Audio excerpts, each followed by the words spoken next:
And boom! Chief engineer slapped the table. All the executives sitting around took a seat back. He leaned across, pointed at me, and said, "That technology will never be a serious threat to ours." Now, I already knew that the technology he was talking about was in the field, competing against his technology. I couldn't tell him that because I had requirements that prevented me from saying that. So I changed my line of questioning. He'd just come back from a trade show. We're sitting in an executive conference room, having an executive meeting, doing an out brief on that, a way forward, because once again, we're into layoffs. We've gone from 1,100 people to 300. New technology is eating away at what we're doing. There's a new competitor in the marketplace. So I asked him, I go, well, what about the competitor that was in the booth next to you at the trade show? He shook his head. No, no, no, no, no. They're not a competitor. They can't compete with us. Why is that? Well, they can't compete with us because we're way better. We outperform them. We set new industry standards at the trade show. We got them beat hands down. Like, great. How many units did you sell at the trade show? Now, we weren't there to sell. We were there to demonstrate the new system that we just developed. It's like, okay. So what happened in the booth next to you with this company that's not a competitor? Now, just so you're with me here, the company we're talking about is a massive global Japanese electronics firm that had just entered our market. They hadn't been in that market before. They'd built pieces of our system for us, actually, and now they were fielding their own competing product. Excuse me, still gets me choked up. So I asked him about that. He's like, well, they were selling, but they were just there to sell. We were at the trade show to demonstrate that we could beat anybody in the world. We're the best in the world. It's like, great. Well, let me ask you this. How many potential customers were interested in the demos that you did? It's like, well, we only did one demo. Oh, we only did one demo. Well, why is that? Well, the system's not stable yet. And with the one demo that we were able to keep it running for, though, we set a new industry record. It's like, But the company next in the booth next to you was selling systems all week long. That's not important. That's not important. I'm looking around the room and I'm thinking, what's missing here? Am I the only one that really understands what it means to have a competing technology that is decades newer in the marketplace? Am I the only one that understands what it means to have a major global manufacturer enter your market and start selling what you're selling, even if it's not necessarily considered as good for some reasons? They had customers lined up for an entire week buying from them. We did not, but we set a record. I mentioned that this company, we'd already gone from 1,100 to 300 employees. And I say we because I took that really personally. And that had happened before I came on board. And I was watching what was happening in this. My role there was I was creating the Six Sigma program for their manufacturing operations.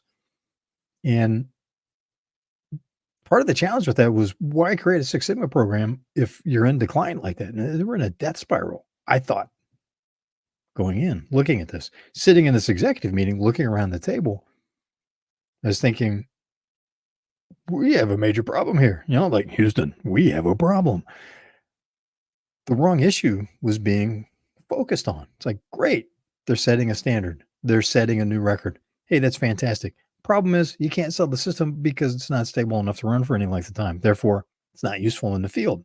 But you have a major multi-billion-dollar company that's selling units that don't perform as well as your theoretical best can do, selling them like hotcakes for an entire week. Didn't seem like a good signal. And the lesson that came from that I wanted to share with you, this is part one in a series of things that I learned from that meeting, but also the couple of years that I spent with that company, on what it looks like when a company fails from the inside. Technology company fails from the inside because tech shifted and they didn't. Why does that happen? Well, here's one of the problems. Here's a lesson from that. So you've got key leadership that isn't going along with the change, isn't seeing the change. Something that I learned when studying leadership and team dynamics when I was developing training at Hughes Aircraft many moons ago, was that research showed that high performing teams, which typically run 5 to 7 people, so it'd be like an executive team, right? Or a research team, or an engineering team, or a small on out in the manufacturing areas, a small work team, work unit on the factory floor. Takes 18 months to reach peak performance. Performance begins to decline after 5 years. And if you change anybody, if someone new is put on the team, or if someone leaves and is replaced by someone else, then you set the zero and you start all over again. But I was looking at this executive team, and they've been working together for quite some time, decade plus. And part of the problem they were experiencing was that dynamic in teams where they were no longer open to outside information. They didn't care. They knew it all. They'd done it all. They'd seen it all. Their success had gotten them to where they are. Sound familiar? But now, decade plus later, the company itself had been a leader in the technology that it was an expert at for a couple of decades. And it was a Fortune 500 company at the time. Yeah, I'm giving away the store on that one, huh? There's a little hint for you at the time. And they just got to a point where it's like going, you know what? We've got this. This is our market. This is our tech. Nobody does what we do better than we do. So really, there's a lesson that I want to share with you and a bonus lesson. So the first lesson is that insular thinking, where now you don't have on your leadership team enough influence in key leaders to go, whoa, wait a minute. We got to pay attention to this because this is going to eat our lunch. The second problem around that, there's a bigger issue, more nebulous though, wasn't this was specific and obvious sitting at the table, was they forgot what business they were in, right? What service are they providing to their customers? Because that's the same problem that the buggy whip manufacturers, which is a famous, or was when I went to B school way back and before cell phones, if you can imagine that. But the buggy whip manufacturer problem of they were selling buggy whips, but when cars came in, they went out of business because what do? They make buggy whips, and if nobody's buying buggy whips. Wow. So a larger lesson comes along with what business are you really in? What problem are you solving? What service are you providing so that you can adapt, right? Are people still going to have that problem? If not, what other problem is following along after that problem has been permanently solved in a way that they no longer need what you're doing, right? People no longer need buggy whips. Well, buggy whips were made out of leather. There were a lot of leather seats, dashboards, other leather components in the cars that were replacing the buggy whips. So perhaps if they had saw themselves as being part of the transportation business, they would have found another role. Maybe not. Look, in business, there's no guarantees. You know that, right? But stack the odds in your favor. Make sure that you're open to new technologies, new changes, new waves that are coming in. Artificial intelligence been a massive issue the last year. Well, guess what? That's been a 10, 20-year run to getting to where we're at. That being said, the key right now is this is another, what business are you in? What problem do you solve for your customers, your clients? Hopefully, difference between a customer and a client, right? Clients repeat business, the relationship, it's longer term. Customer, more of a transaction. So let's use the word clients. I prefer that perspective on it. So what problem do you solve for? Again, solve that problem for your clients, and then look at how can some new technology like artificial intelligence help you better solve that problem for them, give you a competitive advantage in solving the problem, leverage what you're really good at, what your team is really good at. See, this group that I'm mentioning, and I'm not giving the company name, and I'm not giving the tech because it'd be too easy to figure out who it was. Because they would probably sue my pants off for one thing, but that's not the point. And this is a real case actually happened, and that was the argument in the executive committee meeting, and there were only 2 that spoke against the statement that this new tech will never be a serious competitor to our tech.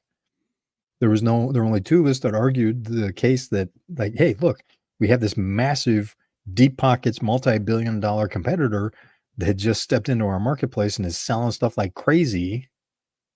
Right? They have a massively good reputation globally, and even though they don't make exactly what we make, even though they don't have the patents that we had on the tech, they were able to find a way to manufacture a competing product. And they certainly had what they had was global reach and deep pockets back that funded world-class marketing and world-class manufacturing. So they could out-manufacture us. They could beat us on cost because they could do it anywhere in the world. We could only do it in the United States. They could do it. They could do their marketing way better than we did, and they had much more budget focused on it. So those were two areas of excellence that they had. We didn't. But the thought was still that, hey, since this technology is so good and it's ours, we've still got this. It's our market, and not a good way to think.